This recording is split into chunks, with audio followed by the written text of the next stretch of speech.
Run for Jesus అంటే రోడ్ల మీద సొక్కాలు వేసుకుని పరిగెట్టడం కాదు. మోకాళ్ళ కాయలు కట్టేలాగా దేవుని సన్నిధిలో గడపాలి. కడుపు మాడేలాగా ఉపవాసాలు ఉండి దేవుని సన్నిధిలో గడపాలి.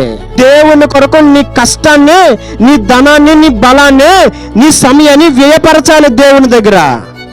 అది మానేశారు. ఈ రన్ ఫర్ జీసస్ మొదలెట్టేశారు.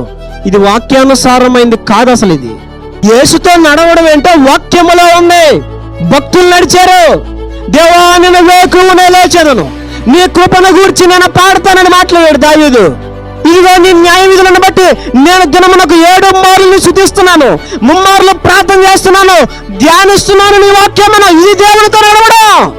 ప్రతిరోజు 1 గంట పట్టుమని వాక్యం చదివే ఆ అలవాటు లేదు. కానీ నీకు రోడ్ల మీద మాత్రం పరిగెట్టమంటే మందల పరిగెడతారు. యేసుతో నడవడం అంటే ఇదా? సంఘాలను భ్రష్టు పట్టించేస్తున్నారు నేటి క్రైస్తవులు.